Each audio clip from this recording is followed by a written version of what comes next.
اس میں ایک میں نے موضوع شروع کیا تھا، بلکہ کئی ہفتوں سے ایک موضوع چل رہا ہے کہ اللہ تعالیٰ نے جیسے مال کمانے کا ہمیں حکم دیا کہ مال کہاں سے کمایا جائے، اسی طرح مال خرچ کرنے کے بھی اسلام میں احکام ہیں۔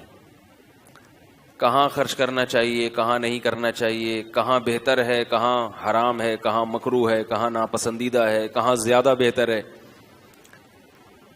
دو چیزیں ہوتی ہیں، دونوں جگہ بہتر ہوتا ہے، مگر ایک جگہ اور زیادہ بہتر ہوتا ہے۔ اس پر میں نے پھر بیان میں کچھ تفصیل بیان کی تھی کہ مال کی اسلام میں ویلیو کیا ہے، اہمیت کیا ہے۔ بہت سے لوگ یہ سمجھتے ہیں کہ اسلام میں پیسے کی کوئی ویلیو ہے ہی نہیں، مٹی ہے، ختم ہو جانے والا ہے، پھینک دو لہذا اٹھا کے، چوری کروا دو، جیبیں کٹوا لو اپنی۔ تو اس پر میں نے دلائل دیے تھے کہ اسلام میں مال کی کتنی اہمیت ہے۔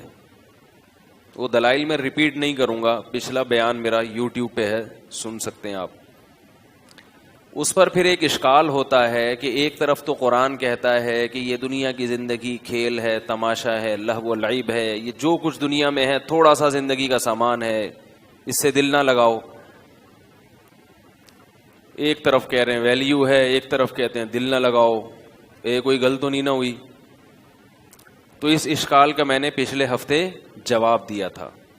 وہ جواب بھی میں نہیں دہراؤں گا، کیونکہ میرے ساتھ مسئلہ یہ ہے کہ میں نے اس کو دہرایا، پھر میں اسی ٹاپک کو لے کے چلا جاؤں، پھر میں دوبارہ سمجھانا شروع کر دوں گا، کیونکہ ایک دفعہ سے بات آج کل کسی کے سمجھ میں آتی نہیں ہے۔ تو وہ بیان آپ دوبارہ اچھی طرح سے سن لیں۔ اس پر بعض لوگوں کو اشکال ہوا، بعض غریبوں کو ٹھیک اشکال یہ ہوا کہ مال کی ویلیو بھی بہت ہے اسلام میں، تو غریب بیچارہ کہاں جائے؟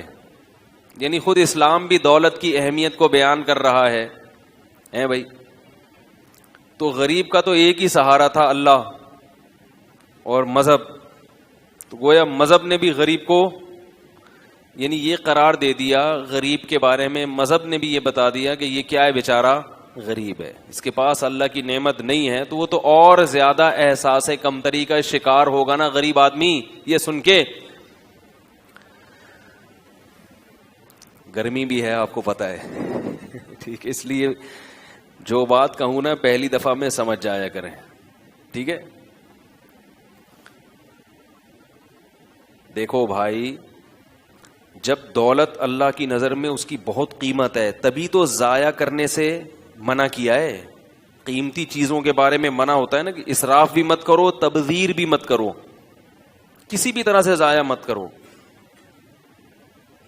اور بتایا یتیم بچے کو اس کا مال اس کے حوالے نہ کرو، بالغ ہو جائے پھر بھی نہ دو، کہیں ضائع نہ کر دے، کیونکہ اس کی بڑی قیمت ہے۔ جعل اللہ لکم قیاما، زندگی تم اسی سے گزارتے ہو۔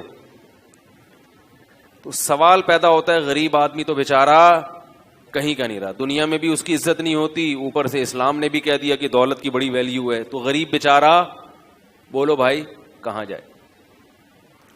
اس اشکال کا جواب یہ ہے کہ اسلام میں دولت کی اہمیت ہے اپنی جگہ، لیکن اگر اللہ نے کسی کو دولت نہیں دی، اللہ کے فیصلے ہیں نا یہ، اس نے اپنی طرف سے محنت کی مگر مقدر میں نہیں ہے، تو اس نعمت کے نہ ملنے پہ وہ جو صبر کرتا ہے، اس صبر کی اہمیت دولت سے کئی گنا زیادہ ہے۔ بات یہ ہے کہ غریبوں کی دو قسمیں ہوتی ہیں، یعنی دولت کی اہمیت میں کیوں بیان کر رہا ہوں جب غربت کی یہ فضیلت ہے؟ سوال پھر پیدا ہوگا کہ جب غربت کی اتنی فضیلت کے صبر کی فضیلت تو اور بھی زیادہ ہے، تو پھر دولت کے بجائے ایسا کرنا چاہیے کہ غریب بنو اور صبر کرو، کیا خیال ہے؟ زیادہ ثواب ملے گا۔ تو بات یہ ہے کہ غریبوں کی کتنی قسمیں ہیں؟ بول لو نا، دو قسمیں۔ انگلی سے اشارہ بھی کر دیا میں نے، ویسے سیدھے ہاتھ سے اشارہ کرنا چاہیے۔ کتنی قسمیں ہیں؟ دو قسم۔ ایک غریب وہ ہے جو قدرت کی طرف سے غریب ہے، جو قدرت کی طرف سے مسکین ہے, غریب ہے, اپنی طرف سے وہ محنت کرتا ہے, رزق کماتا ہے, لیکن اللہ نے اس کے مقدر میں ہر محنت کرنے والے کو ملتا نہیں ہے. من کان یرید حرث الدنیا نؤتہ منہا, جو دنیا چاہے گا اس میں سے کچھ حصہ ہم دے دیں گے. ما نشاء لمن نرید, جتنا ہم چاہیں گے اس کو دیں گے, جتنا آپ چاہ رہے ہیں اتنا نہیں ملے گا, کیونکہ آپ تو چاہ رہے ہیں کہ ساری دنیا میری ہو جائے. جتنا اللہ چاہے گا. اور لمن نرید, جس کو چاہیں گے, یعنی تھوڑا بھی اس کو ملے گا جس کو اللہ چاہیں گے, ورنہ تھوڑا بھی نہیں ملے گا, سوکھی روٹیوں پہ گزارا کرنا پڑے گا. یہ جو مشہور کتابیں ہیں نا انگلش میں, جو آج 7 کامیاب ترین لوگوں کی علامتیں, اس قسم کی بہت ساری کوالٹیز انہوں نے ذکر کی ہیں کہ جو بڑے بڑے کامیاب لوگ ہیں. یہ آج کل بہت معاشرے میں چل رہی ہیں کتابیں. یہ اچھی کتابیں ہیں, پڑھنا چاہیے, اس کا میں مخالف نہیں ہوں. لیکن ایک بات ہے کہ جتنے بڑے بڑے کامیاب لوگ دنیا میں گزرے ہیں ان کی علامات انہوں نے ہائی لائٹ کی ہیں, یہ ان میں کوالٹی تھی, یہ کوالٹی تھی. لیکن ایک سروے آپ ایسا کریں جو میں آپ کو کہہ رہا ہوں کہ یہ کوالٹی بہت سارے لوگ ایسے گزرے جن میں ڈبل تھیں مگر وہ کامیاب نہیں ہوئے. ایک ایسی کتاب بھی مارکیٹ میں لے کر آئے کہ تمام کی تمام کوالٹیز ان لوگوں میں تھیں مگر وہ کامیابی جس کو گورا کامیابی کہتا ہے اور جس کامیابی تک پہنچانے کے لیے وہ کتابیں لکھ رہا ہے, وہ کامیابی جس کو اللہ کامیابی کہتے ہیں وہ الگ چیز ہے. اس کے لیے محنت کبھی بھی رائے گاں نہیں جاتی. اس کے لیے تو اللہ نے صاف طور پر بتا دیا, من کان یرید الآخرہ. کیا ہے من کانا؟ سورہ بنی اسرائیل کی آیات. من اراد الآخرہ وسعى لها سعیها وهو مؤمن فاولئک کان سعیهم مشکورا. جو آخرت کی کوشش کرے گا اور ایمان بھی ہوگا, اور کوشش بھی وہ جو اللہ نے بتائی ہے, اپنی طرف سے اخپل طریقے والی کوشش نہیں. پشتوں میں اپنے کو کہتے ہیں اخپل طریقے والی کوشش نہیں, جو اللہ نے بتائی ہے. سمجھ رہے ہو؟ یہ والی کوشش جو شخص کرے گا فاولئک کان سعیہم مشکورا, اس کی کوشش کا بدلہ اس کو دیا جائے گا, آخرت ملے گی, وہ ضائع نہیں ہوگی. تو یہ جو گورے کتابیں لکھتے ہیں کامیاب لوگوں کی علامتیں, تو یہاں کامیابی سے مراد کیا ہے؟ دنیاوی کامیابی. کون سی کامیابی؟ تو میں یہ دعوے سے کہتا ہوں کہ وہ تمام علامتیں آپ پیدا کر لیں پھر بھی کوئی گارنٹی نہیں ہے کہ آپ کامیاب ہوں گے. وہ کتاب پڑھ کر ساری علامتیں اس نے اختیار کر لی ہیں بھائی, اس کو پتا چلا کہ وہ وقت پر, ایک مثال دے رہا ہوں میں نے وہ کتاب پڑھی نہیں ہے لیکن اس کا تعارف بہت سنا ہے, اس کی کچھ مضامین کا خلاصہ میں نے لوگوں سے سنا ہے. اچھی کتاب ہے جو اس کا خلاصہ بیان کیا جاتا ہے, اور اس طرح کی تو بہت ساری کتابیں ہیں, کوئی ایک نہیں ہے. میں کہتا ہوں آپ نے وہ تمام علامات اپنے اندر پیدا کر کے, آپ کہا کہ پہلی ایک بات یہ کہ بھائی ٹائم کا میں خیال رکھوں گا. آپ صبح سوٹ ٹائی میں آفس وقت سے پہلے پہنچے اور کسی ٹرک والے نے آپ کو روڈ پہ کیا کر دیا؟ کچل دیا. وہ علامات گئیں تیل لینے.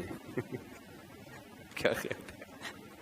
وہ جو کتابیں پڑھ کے آپ, ٹرک والے نے تو وہ کتابیں نہیں پڑھی نا, وہ جو کنٹینر اپنے اوپر لوڈ کر کے جو ٹریلر چلا جا رہا ہے بھائی, ٹرالر جو ہے وہ جا رہا ہے, اس کو تو نہیں پتا کہ وہ پی کے نکلا تھا, نشے میں تھا. کتنا ہی آپ اس کو ٹرین کر دیں, ٹریفک کے قوانین سکھا دیں, مگر نشے میں انسان ہوش میں نہیں ہوتا. اس نے آپ کو کیا کر دیا؟ مار دیا. تو آپ کی وہ تمام کامیاب لوگوں کی تمام علامتیں کہاں چلی گئیں؟ وہ گئیں تیل لینے, وہ دھری کی دھری رہ گئیں.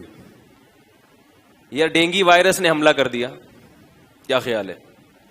ڈینگی نے حملہ کر دیا, ہیپاٹائٹس بی کا کوئی جرثومہ آ گیا, آپ گئے تھے ٹینڈ کرانے کے لیے, وہ جو بلیڈ اس نے استعمال کی وہ بلیڈ پہلے کسی ہیپاٹائٹس کے مریض کو استعمال ہو چکی تھی, وہ آپ کے لگ گئی, ہو گیا. وہ علامات کہاں چلی گئیں؟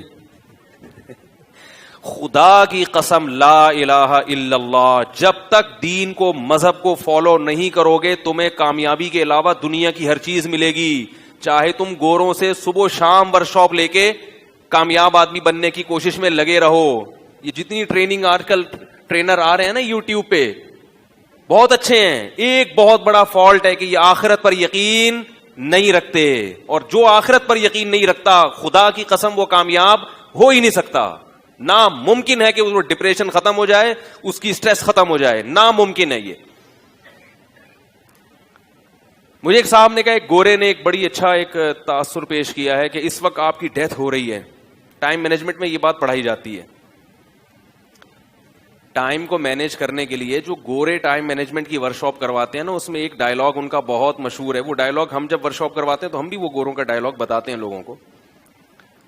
اس ڈائلاگ میں ایک خاص بات ہے کہ بھائی وہ یہ آپ کو امیجن کراتے ہیں کہ آپ فرض کریں کہ ابھی آپ کی موت واقع ہو رہی ہے, تو آپ اپنے ماضی کی طرف جھانک کے دیکھیں گے تو آپ چاہتے ہیں کہ میں نے کامیاب زندگی گزاری ہو یا ناکام. یہ تصور آپ سے اس لیے کروایا جاتا ہے کہ موت سے پہلے ایسے کام کر لو کہ موت کے وقت آپ کو یہ احساس ہو کہ میں اچھی زندگی گزار کے جا رہا ہوں, تو موت کے وقت آپ کو ایک خوشی ہوگی. تو یہ اس لیے امیجن کرواتے ہیں, اس لیے تصور قائم کرواتے ہیں تاکہ آپ ٹائم کو مینج کرنا سیکھ لیں ایک میننگ فل لائف گزارنے کے لیے. ارے ورنہ میننگ فل بامعنی زندگی جب آپ نے کوئی اچھی زندگی گزارنی نہیں ہے تو ٹائم کو مینج کرنے کی کیا ضرورت ہے؟ ارے بھائی کون سی زبان میں سمجھاؤں؟ دیکھو ٹائم مینجمنٹ کی ورکشاپ میں کیا ہوتا ہے کہ آپ اپنے اوقات کو کیا کریں, منظم کریں, مینج کریں. تو یہ اس لیے مینج کریں تاکہ آپ کی لائف اچھی گزرے. اسی لیے ہے نا ایک بامعنی زندگی گزرے. تو اگلا بولے گا بامعنی زندگی کیوں گزاروں میں؟ بھائی سب سے پہلے تو وہ سوال کرے گا میں ٹائم کو مینج کیوں کروں, اپنے اوقات کی حفاظت کیوں کروں. بھائی میں صبح اٹھتا ہوں جب میرا دل چاہتا ہے, سگریٹ پیتا ہوں جب میرا دل چاہتا ہے, دکان پہ چلا جاتا ہوں جب میرا موڈ اچھا ہوتا ہے, نہیں اچھا ہوتا تو دکان بند کر کے بیٹھا رہتا ہوں.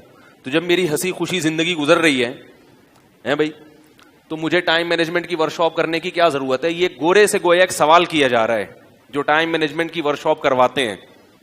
گورا اس کا بزبان حال جواب دے رہا ہے کہ بھائی آپ کو اپنے ٹائم کو مینج کرنے کی ضرورت اس لیے ہے. کیا ہو رہا ہے؟ کچھ مسئلہ ہو رہا ہے؟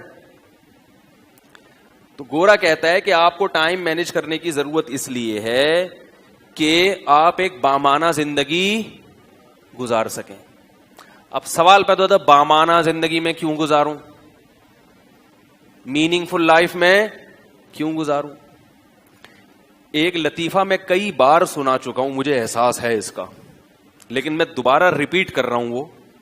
وہ ریپیٹ اس لیے کر رہا ہوں کہ جو بات میں ابھی سمجھانا چاہ رہا ہوں نا وہ اس لطیفے سے بہت اچھی طرح سمجھ میں آ جائے گی. اس لیے جو حضرات وہ کئی بار سن چکے ہیں تو مائنڈ نہ کریں, ٹھیک ہے, کیونکہ وہ موقع پر ایک چیز ہوتی ہے نا تو وہ اس سے زیادہ اچھی سمجھانے کی مثال نہیں ہوتی. تو پہلے میں بات کمپلیٹ کر لوں پھر وہ سناؤں گا, اس سے یہ بات سمجھ میں آ جائے گی.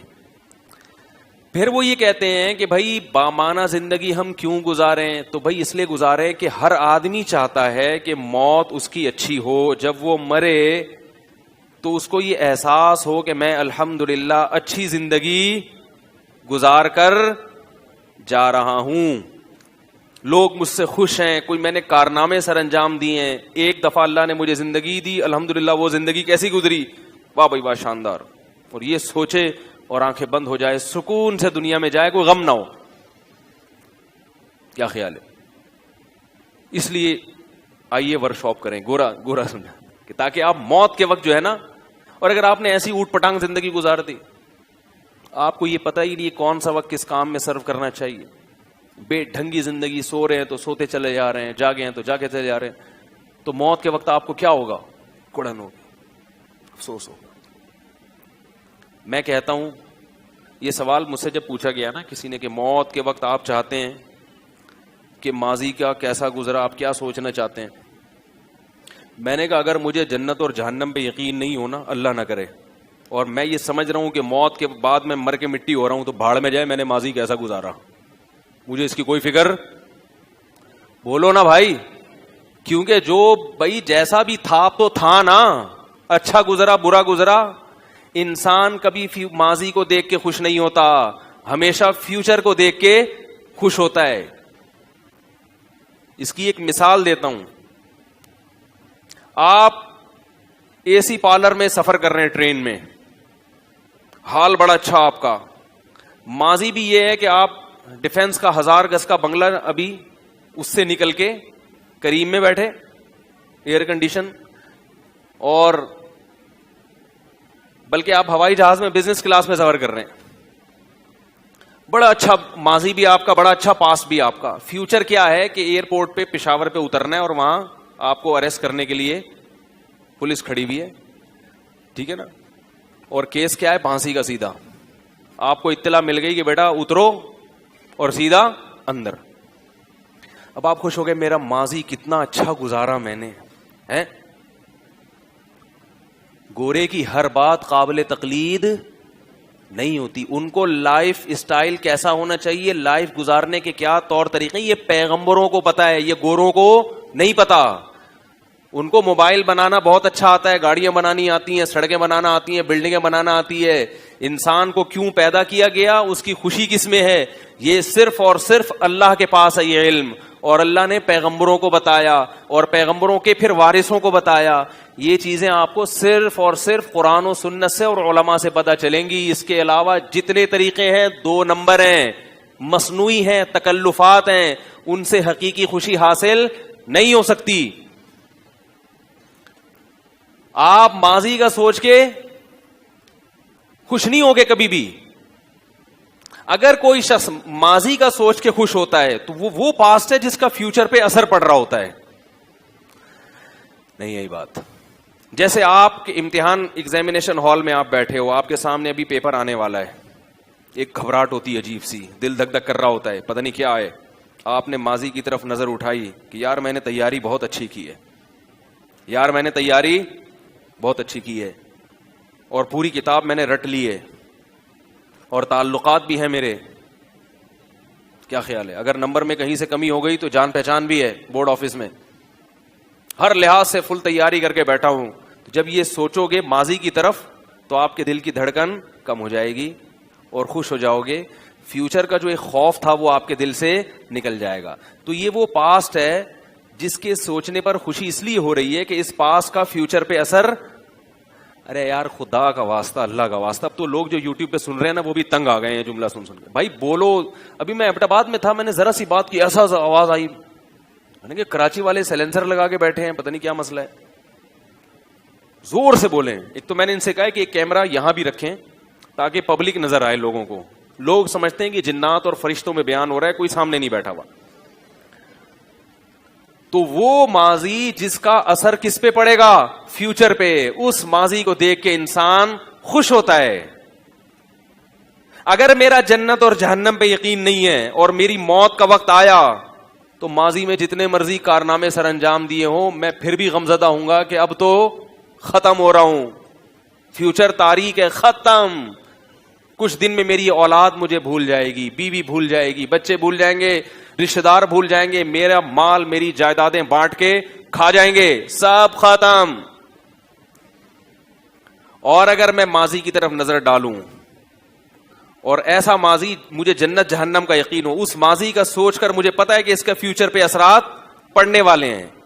میں کہتا ہوں میرے اعمال میں تہجد ہے, میرے اعمال میں غریبوں کو کھانا کھلانا ہے, میرے اعمال میں ہسپتال میں نے قائم کیے ہیں غریبوں کا علاج کرانے کے لیے, میرے اعمال میں زکوٰۃ کا ایک بہت بڑی اماؤنٹ ہے جو میں لوگوں کو دی ہے, میں نے سائنس ٹیکنالوجی کے میدان میں ترقی کر کے اپنی قوم کو فائدہ پہنچایا ہے, مضبوط کیا ہے. تو اگر میرا جنت اور جہنم پر یقین ہے تو مجھے احساس ہوگا کہ انشاءاللہ یہ چیز کل قیامت کے دن میرے گناہوں کی معافی اور مجھے اس امتحان میں کامیاب کرنے کا سبب بنے گی. اور مجھے یہ بھی پتا ہے اگر کہیں نمبر کم ہو گئے تو میرے نیک لوگوں سے تعلقات بھی ہیں, قیامت کے دن شفاعت چلے گی کہ نہیں چلے گی؟ سفارش چلے گی قیامت کے دن؟ میرے تعلقات بھی، میرا بیٹا حافظ قرآن ہے، میرا بیٹا عالم ہے، میرا فلاں شہید ہوا تھا میدان جنگ میں، وہ بھی ایک میں نے رکھا ہوا ہے کہ اگر کبھی میں فیل ہو گیا تو میری سفارش بھی تگڑی سفارش ہے، شہداء بھی ہے میری اولاد میں علماء بھی ہیں، تو انشاءاللہ یہاں سے بھی کھانچا کھلے گا، تو پھر میں تسلی والی موت مروں گا، ورنہ میں تسلی والی موت نہیں مروں گا۔ کیسے سمجھائیں یار؟ تو انگلش ہی رہ گئی ہے بھائی، اردو میں اس سے زیادہ نہیں سمجھا سکتا، انگلش میں سمجھائیں۔ اچھا خیر، تو بات کہاں سے چلتی ہے؟ میں وہ سنا رہا تھا لطیفہ، آپ کو کئی دفعہ سن چکے ہیں، وہ بھی یہ جو میں سمجھانا چاہ رہا ہوں نا، اس کا الگ سے کلپ بنا دے بھائی، مجھے نہیں یاد رہتا کیا پھر عجیب سی کلپ آ رہے ہوتے ہیں مارکیٹ میں، جو اصل بیان میں جو ایک ٹو دا پوائنٹ ایک اہم بات ہوتی ہے اس پہ کلپ بعض دفعہ نہیں بن پاتا، تو اس لیے میں ان کو کہہ رہا ہوں، یہ بیٹھے ہوئے یہاں پہ، اب میں جا کے سنوں گا نا تو کبھی یہ ہو رہا ہوتا ہے آواز لطیفہ آدھا آیا ہی نہیں، ایسا تو نہیں ہو رہا؟ آواز اوپر نیچے تو نہیں ہو رہی؟ شکر الحمدللہ۔ تو وہ بڑی مسائل وہ زیتون والے بھی نہیں آئے نا آج، ان کی ریکارڈنگ بڑی خاندانی ہوتی ہے۔ تو یہ وہ باتیں ہیں جو ہمارے لیے بہت زیادہ ضروری ہیں۔ آخرت پر ایمان کے بغیر آپ کبھی بھی خوش نہیں رہ سکتے۔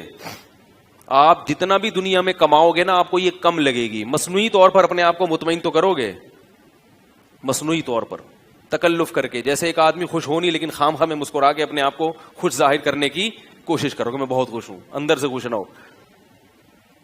ہم نے علماء کو، بزرگوں کو دیکھا ہے کہ ان کو خوشی کے اظہار کے لیے تکلف کی ضرورت نہیں ہوتی، ان کے چہروں سے لگتا ہے کہ ان کا دل باغ باغ ہے، خوش ہیں، یہ چہروں سے ظاہر ہوتا ہے۔ تو وہ میں لطیفہ سنا رہا تھا کہ ایک آدمی نا سمندر کے کنارے لیٹا ہوا ہے اور وہ سگریٹ پی رہا ہے۔ ایک بوڑھے میاں اس کے پاس گئے، دیکھا کہ بنیان پہن کے، بھائی تم چڈی پہن کے سمندر کے کنارے لیٹے ہوئے ہو، اپنا ٹائم ویسٹ کر رہے ہو، ٹائم مینجمنٹ کی ورکشاپ کرو، میننگ فل لائف گزارو، کیا خیال ہے؟ تو کچھ کرو، کیا پڑے ہوئے یہاں سگریٹ لے رہے ہو، کلاٹیاں کھا رہے ہو؟ تو اس نے کہا میں کیا کروں گا ٹائم کو بچا کے، ٹائم کو مینج کر کے میں کیا کروں گا؟ انہوں نے کہا بھائی تم پڑھو، پہلے تمہیں پتہ چلے گا کہ میننگ فل لائف گزارنے کے لیے کیا چیزیں ضروری ہیں۔ تو پھر وہ کہ میننگ فل لائف کیوں گزاروں ہے بھائی؟ اچھا وہ گزارنے کے لیے میں کروں کیا؟ انہوں نے کہا پہلے پڑھو، میٹرک کرو۔ اس نے کہا پھر کیا ہوگا؟ پھر انٹر کرو، پھر کیا کرو؟ B com, B S C کچھ تو کرو، پھر ماسٹر کرو، پھر پی ایچ ڈی کرو، پھر کیا ہوگا؟ 16 سال لگ گئے اس میں، پھر کیا ہوگا؟ پھر اچھی سی جاب کرو، پیسے آئیں گے، پھر کیا ہوگا؟ پھر شادی کرو، پھر کیا ہوگا؟ یعنی شادی بھی تمہاری مرضی کی ہوگی جب اتنے پیسے ہوں گے، پھر کیا ہوگا؟ پھر بچے ہوں گے تمہارے، پھر کیا ہوگا؟ پھر انجوائے کرو لائف کو۔ تو اس نے کہا ابھی کیا کر رہا ہوں؟ اس نے کہا کہ بولو بھائی، ابھی تو انجوائے کر رہا ہوں۔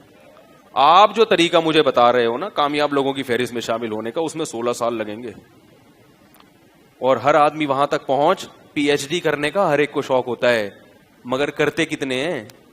ہمارے ایک دوست کو سی اے کرنے کا شوق ہوا، بیچاروں کی آدھی زندگی سی اے کے چکر میں ہی لگ گئی، ابھی تک سی اے نہیں ہو پایا۔ تو اس نے کہا کتنے لوگ، پھر چلو یہ سارے مراحل سے گزر کے پی ایچ ڈی کر لیا ہم نے، اپنی مرضی کی بیگم تلاش کی، تلاش ہر آدمی اپنی مرضی کی کرتا ہے، نکلتی اپنی مرضی کی ہر ایک کی نہیں، وہی سرگنجا کرنا شروع کر دیتی ہے۔ ہمارے حضرت ایک واقعہ بتایا کرتے تھے کہ ایک فیکٹری کا مالک تھا، نہیں ایک آدمی نے شادی کی کسی فیکٹری کی مالک خاتون سے۔ لوگوں کو شوق ہوتا ہے نا، بہت عقابی نگاہیں ہوتی ہیں، بہت اوپر دیکھنے کا، تو وہ کر لی انہوں نے۔ اب وہ بیگم صاحبہ ان کی انہوں نے ایسا کھینچ کے رکھا اپنے میاں کو، بالکل غلام بنایا۔ اب یہ بیچارہ بہت مصیبت میں آ گیا، وہ جب چاہتی اس کو ذلیل کر دیتی، اور اللہ معاف فرمائے کہنا بھی اچھا نہیں لگتا، ان کی دوستیاں بھی بہت مردوں سے۔ اب یہ پریشان ہو گیا تو حضرت کے پاس آیا، حضرت نے فرمایا کہ بھئی طلاق دے دو۔ جب یہ تک نہ یہاں تک نوبت پہنچ گئی تو ناقابل برداشت ہے نا کہ اس کے فرینڈز بھی ہیں ماشاءاللہ۔ کہتے ہیں میں طلاق نہیں دے سکتا. کہا کہ کیوں نہیں دے سکتا؟ کہ اس نے کہا ہے کہ اگر طلاق کا نام بھی لیا نا تو میری فیکٹری کے جتنے ملازم ہیں سب مل کے کوٹیں گے تمہیں, سب سے پٹواؤں گی اور اتنا ماریں گے کہ ایک ایک بوٹی بھی حصے میں نہیں آئے گی. تو ہمارے حضرت نے جب یہ جملہ سنا تو حضرت نے فرمایا ضرب الحبیب زبیب, محبوب کی مار کشمش کی طرح ہوتی ہے, کھاؤ اور کشمش کے مزے لو, بھگتو. ٹھیک, کیا کرو؟ بہت اونچے خواب جن کو دیکھنے کا شوق ہوتا ہے نا, کامیاب انسانوں کی فہرست میں شامل ہونے کا. کامیاب لوگوں کی علامتوں میں ایک یہ بھی ہے جو مجھے نہیں پتا وہ 7 علامتوں میں لکھا, آپ لوگ لکھ لیں 8ویں علامت, اونچے گھرانے میں شادی کرتے ہیں, جو مشہور ہے, تاکہ اپنی غربت بھی دور ہو. کیا خیال ہے؟ بیگم کا خرچہ بھی نہ اٹھانا پڑے, آدھے سے زیادہ تو وہ خود ہی اٹھا رہی ہو. تو یہ کوئی علامت نہیں ہے میرے بھائی, وہ کتاب میں نہیں لکھا ہوا, یہ میں اپنی طرف سے پیش کر رہا ہوں کہ ہو سکتا ہے کوئی نئی کتاب آئے اس میں یہ بھی لکھا ہو. تو علماء نے لکھا ہے, فقہاء نے لکھا ہے کہ جب نکاح کرو تو عورت اپنے سے اعلیٰ اور برتر کی طرف جائے. سمجھ رہے ہیں؟ لڑکی دیکھے کہ یہ لڑکا مجھ سے کیا ہونا چاہیے, بہتر نہ ہو تو پیرالل ہو, ہم پلہ ہو, کمتر نہ ہو, کیونکہ عورت ماتحت ہوتی ہے. صحیح ہے نا؟ شوہر ایک طرح سے باس بھی ہوتا ہے. باس اگر میٹرک پاس ہے اور اس کے جو نیچے امپلائی ہیں وہ پی ایچ ڈی کیے ہوئے ہیں تو چلے گا؟ وہ ہر وقت کیڑے ہی نکالتے رہیں گے, ابھی یہ باس کو دیکھو سالے دستخط کرنے آتے نہیں ہیں. ٹھیک ہے نا؟ نہیں چلے گا ایسا. ہمیشہ باس ایسا رکھا جاتا ہے جو خاندانی لحاظ سے بھی تھوڑا بہت دیکھتے ہیں وہ لوگ, زیادہ نہیں لیکن کچھ تو انٹرویو تو لیا جاتا ہے نا, دیکھا جاتا ہے کردار کا کیسا ہے. تو باس ہمیشہ, تو عورت کا شوہر جہاں اس کا شوہر ہے وہاں تھوڑا تھوڑا زیادہ نہیں. اس لیے کہہ رہا ہوں کہ کہیں گھر جا کے چنگیز خان نہ بن جائیں جا کے آپ. تو ہر آدمی کہتا ہے میں باس ہوں, میں ایسا نہیں کریں, ایسا کریں گے تو کوئی بھی نہیں آئے گا. ٹھیک ہے؟ تو بہرحال سربراہ ہے تو وہ کیا ہو کہ وہ ذرا اپنے سے اوپر خاندان میں جائے, اور مرد کیا کرے, تھوڑا سا زیادہ اوپر کی نہ سوچے, وہ اپنے سے ذرا نسبتاً کمتر میں شادی کرے تاکہ وہ آپ کی فرما برداری کرے, ماتحت بن کے چلے. یہ قدرت کا بنایا ہوا نظام ہے, اس کو خراب کرو گے کہیں کہیں اس کے برخلاف ہو سکتا ہے, کہیں کہیں اس کے برخلاف ہو سکتا ہے, لیکن عام اصول اور ضابطہ یہی ہے.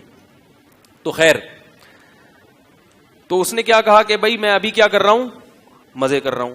تو بات یہی ہے کہ گورے جو یہ کہتے ہیں کہ میننگ فل لائف, بھائی جب زندگی کا مقصد مزے اڑانا ہے, آخرت ہے ہی نہیں,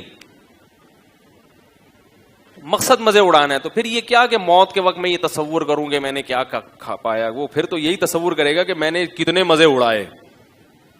کیا خیال ہے؟ اور مزے نائٹ کلب اور شرابوں میں بہت ہیں, تو وہ میننگ فل لائف نہیں بلکہ میننگ لیس لائف کی طرف جائے گا. وہ سمجھ رہے ہو کہ نہیں سمجھ رہے؟ تو جب تک آخرت کا یقین نہیں ہے, انسان کا بچہ بن ہی نہیں سکتا.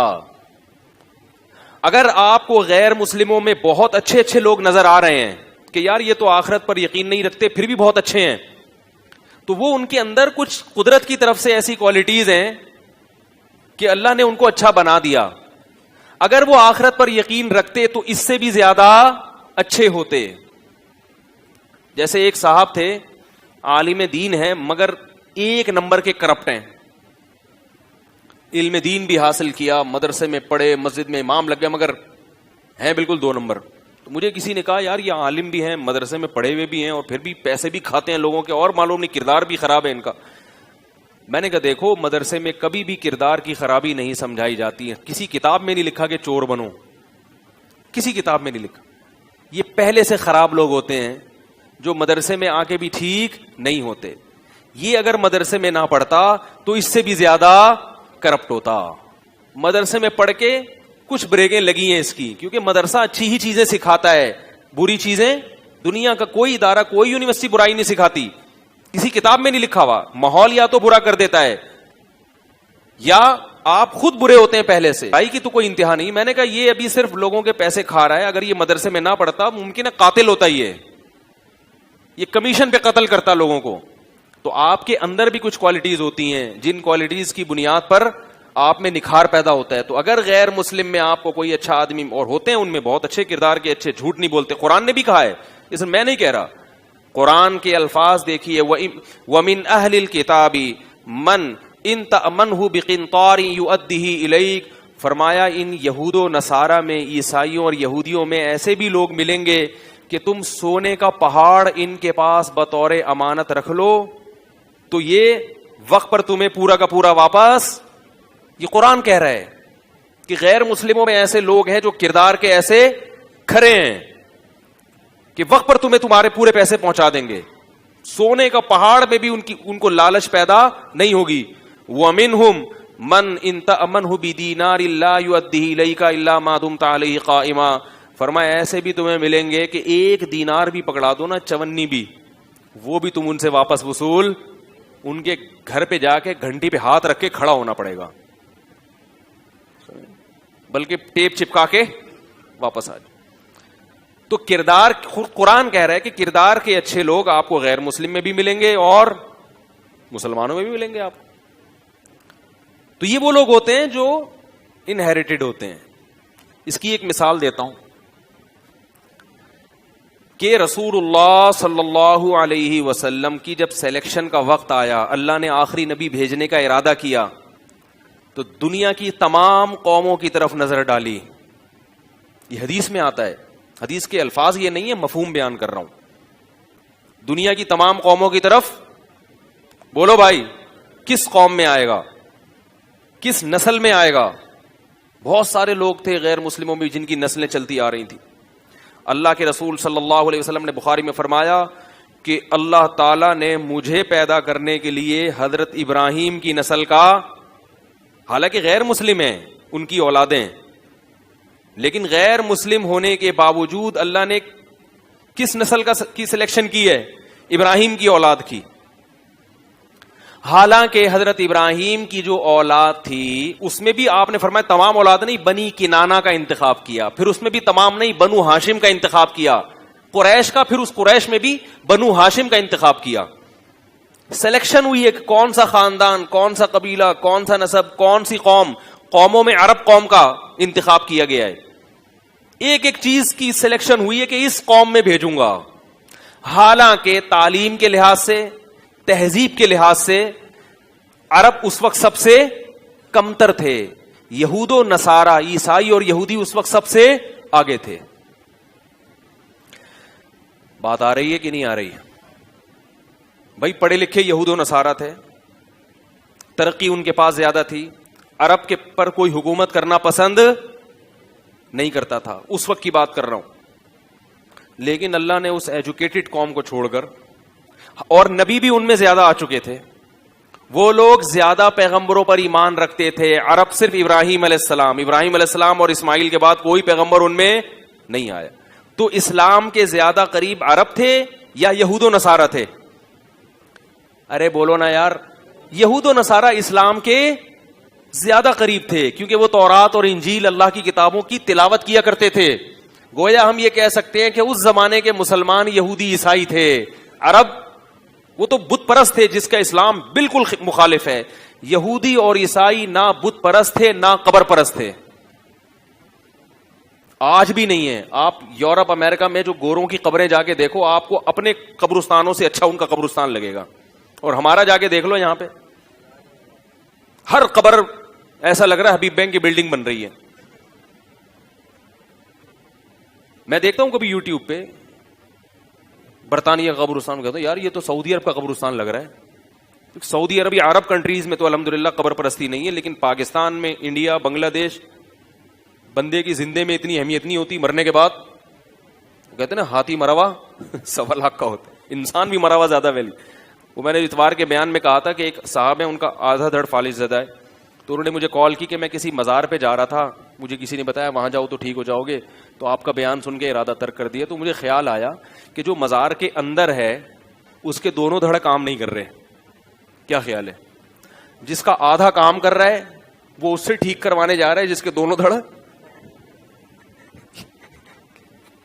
بالکل سینس لیس باتیں ہیں یا نہیں ہیں؟ ارے بھائی اگر وہ تمہیں آدھا دھڑ ٹھیک کر سکتا تو سب سے پہلے اپنے دونوں دھڑ, کہتے چلو اپنا 1/4 تو ٹھیک کرو, کم از کم ایک چماٹ مارنے کے قابل تو بنو نا, ایک تھپڑ مارنے کے قابل, کچھ تو کرو. وہ ایک آدمی گیا نا کسی ڈاکٹر کے پاس کہ جی مجھے 1 کے 2 نظر آتے ہیں. ڈاکٹر نے کہا آپ چاروں کو یہی بیماری ہے؟ ڈاکٹر نے کہا آپ چاروں کو یہی بیماری ہے. اس کو 1 کے کتنے نظر آ رہے تھے؟ 4 نظر آ رہے. تو خیر کیا بات چل رہی تھی, ادھر ادھر کلابازی ہم بہت کھاتے ہیں بیان میں. ہاں, یہود و نصارہ کی بات میں کر رہا تھا کہ اس زمانے میں جس قوم میں محمد صلی اللہ علیہ وسلم آئے ہیں وہ قوم اسلام سے بہت دور تھی. یہود و نصارہ اسلام کے قریب تھے.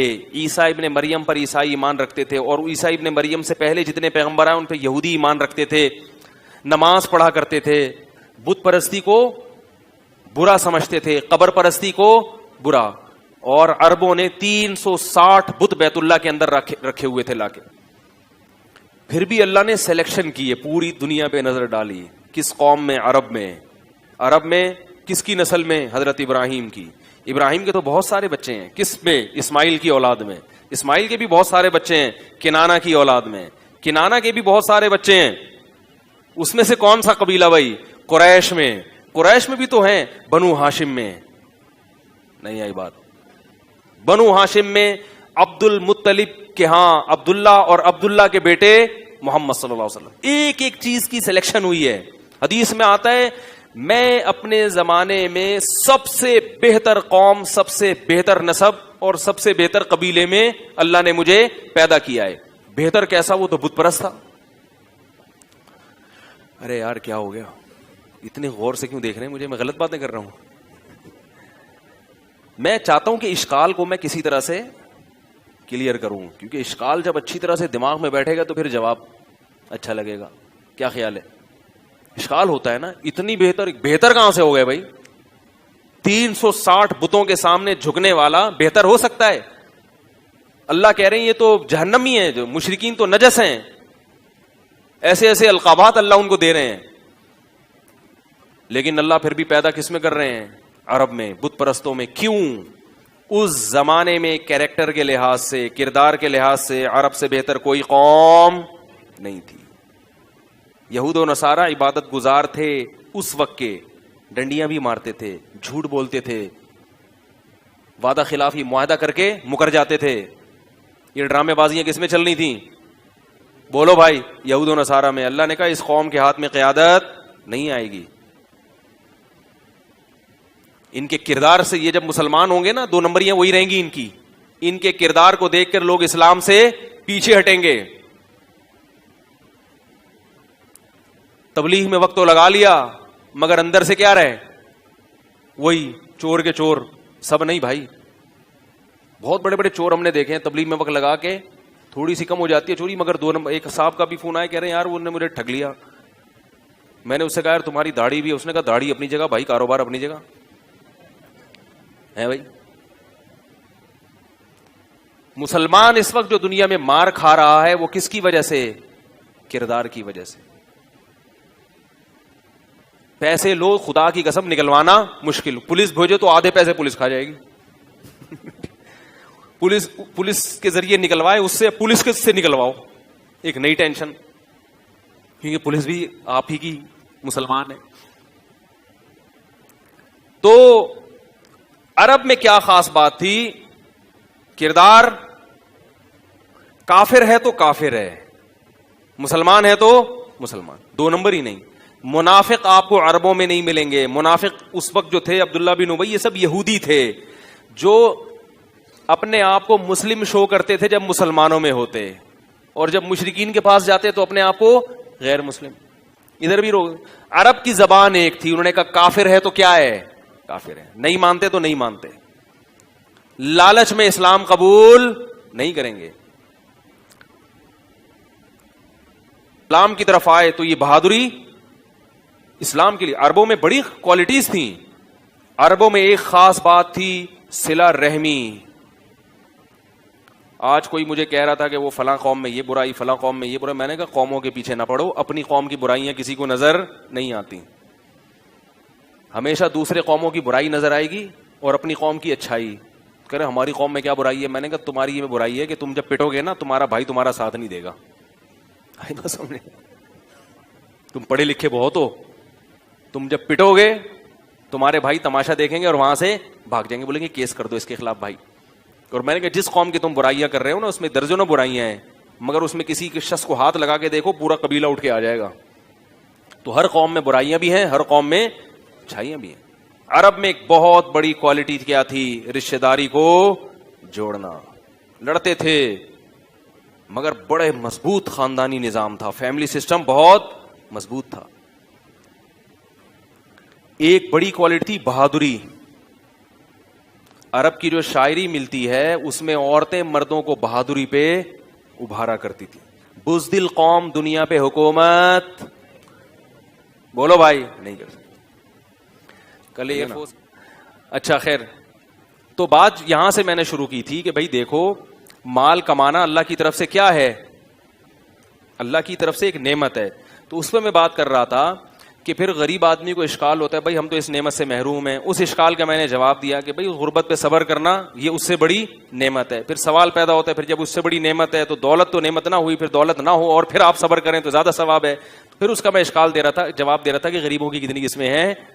2 قسمیں. یہاں سے بات پھر ہم نے ہمارا اسٹیشن تبدیل ہو گیا تو میں جلدی سے اس کو سمیٹتا ہوں, وقت کافی ہو گیا ہے. تو دیکھو غریبوں کی 2 قسمیں. ایک غریب وہ ہوتا ہے جو اپنی حرکتوں کی وجہ سے غریب ہو. کس کی وجہ سے؟ حرکتوں کی وجہ سے. پڑا سوتا رہتا ہے, نہ پڑھتا ہے نہ دکان وقت پہ کھولتا ہے. ہمارے محلے میں ایک صاحب کی دکان تھی, پرانا محلے کی بات کر رہا ہوں, ان کو نہ جا کے تنگ کریں آپ. ان کے پاس جب بھی جاؤ بھائی صرف چاہیے, یا صرف تو ہے ہی نہیں یار, وہ تو میں جوڑیا بازار سے لانا ہی بھول گیا. اور کچھ بتائیں مولوی صاحب, یار ایسا کرو وہ بریانی مسالہ مل جائے گا, ارے یار وہ تکہ لے لیں.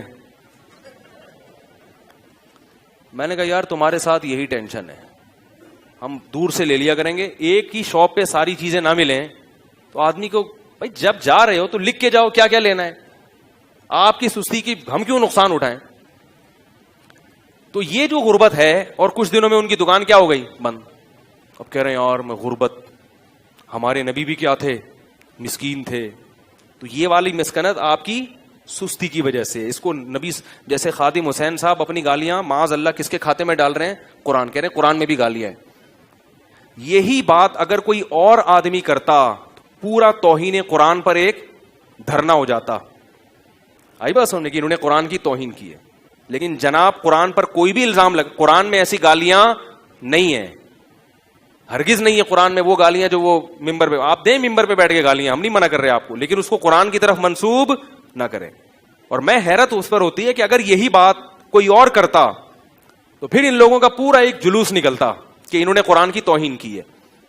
تو اپنا سب کچھ ہے اور دوسرے کی ذرا سی بات کوئی 2 مطلب نکلتے ہیں اس کو ہمیشہ گستاخی پہ لے کے جاتے ہیں. میں نے کہیں بیان میں کہہ دیا اللہ تعالیٰ عرش پر بیٹھا ہوا فیصلے کر رہا ہے. ایک صاحب نے کہا آپ مشرک ہو گئے معاذ اللہ. آپ نے کہہ دیا اللہ عرش پہ بیٹھا ہوا ہے, تو بیٹھتے تو انسان ہے. او بھائی یہ تشبیہات ہیں, ان کی حقیقت تھوڑی مراد ہوتی ہے. تو پہ لے کے بس گستاخی, اللہ کا گستاخ, رسول کا گستاخ, اسلام کا گستاخ, فلانے کا گستاخ, اور کوئی کام ہی نہیں ہے. کسی بات کا اچھا مطلب بھی نکلتا ہے, برا تو اچھا مطلب پہ لے کے جاؤ نا. تو خیر, تو غریبوں کی کتنی قسمیں ہیں؟ ایک وہ جو اپنی حرکتوں کی وجہ سے سستی کاہلی کی وجہ, ایسے غریب کو صبر پہ ثواب نہیں ملتا. وہ جو پریشان ہے تو ٹینشن تمہاری اپنی ہے. ایک وہ ہے جو اللہ کی طرف سے مقدر. تو ہاں بات یہاں سے شروع ہوئی تھی کہ آپ بسا اوقات کامیابی کی پوری کوشش کرتے ہیں مگر آپ کے مقدر میں رزق نہیں ہوتا. اس پہ میں نے ٹرن لیا تھا کہ پھر گوروں ٹائم مینجمنٹ کی طرف آیا تھا میں. تو آپ کے مقدر میں ہوتا ہی نہیں ہے. تو جو غربت اللہ کی طرف سے ہو اس میں وہ غربت آپ کے لیے چند وجوہات کی بنیاد پر بہت بڑی نعمت ہے. وہ جلدی سے پوائنٹ بتا دوں. پہلی بات, آپ کی زندگی محمد صلی اللہ علیہ وسلم کی زندگی کے زیادہ قریب, کیونکہ ہمارے نبی بھی کیا تھے؟ بولو بھائی, مسکین تھے. اور غریبوں میں رہنا آپ نے پسند کیا ہے. ایک طالب علم آیا, میں بڑا غریب ہوں, میں کیا کروں؟ میں نے کہا یار تم تو اللہ کے نبی کے زیادہ مشابہ ہے تمہاری زندگی, خوش ہو جاؤ اس پر. دوسرا, نبی نے فرمایا غربا جنت میں زیادہ جائیں گے اور مالدار جنت میں کم جائیں گے. سوال پیدا ہوتا ہے دولت جب نعمت ہے تو جہنم میں کیوں لے کے جا رہی ہے؟ بات یہ کہ لوگ اس نعمت کو غلط استعمال کرتے ہیں.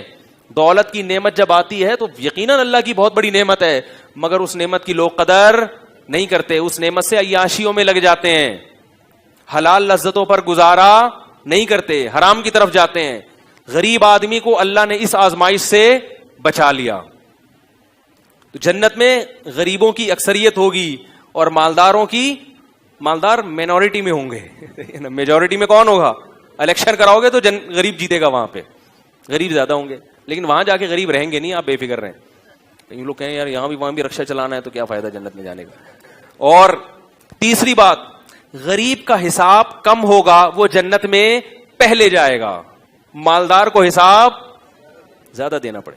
کسٹم میں اگر سامان زیادہ ہو تو ٹائم لگتا ہے نا چھوٹنے میں، اور اگر کچھ ہے ہی نہیں ہے، گھڑی ہے بھائی تلاشی لے لو، وہ کہیں کچھ بھی نہیں لایا، نکل لے بھائی یہاں سے، جا جلدی سے نکل، ٹائم ویسٹ نہیں کر، تو فرشتے کہیں گے نکل لے بھائی یہاں سے، ٹائم ہمارا ضائع نہیں کر، نکل جاؤ جلدی سے۔ جو مالدار ہے وہ چوڑے میں اس کو پوری بینک اسٹیٹمنٹ پیش کرنی پڑے گی اپنی، کیا خیال ہے؟ تو وہ ساری اسٹیٹمنٹ پیش کرنی پڑے گی، ٹائم لگے گا۔ نبی صلی اللہ علیہ وسلم نے فرمایا کہ غریب 500 سال پہلے جنت میں جائے گا۔ اس میں یقیناً فرق ہوگا مراتب میں، آپ نے ایک عام مثال دی ہے کہ عموماً کتنا ہوگا، 500 سال پہلے غریب مالدار سے پہلے جنت میں جائے گا، کیونکہ وہاں کا حساب ایسا نہیں ہے کہ کسٹم میں 3 دن میں کنٹینر پاس ہو گیا، وہاں ٹائم لگے گا۔ تو یہ اللہ تعالیٰ کی بہت بڑی، اور بات جلدی سے ختم کروں کہ اپنی یعنی اللہ نے کسی کو یہ دولت کی نعمت دی ہے تو وہ اس نے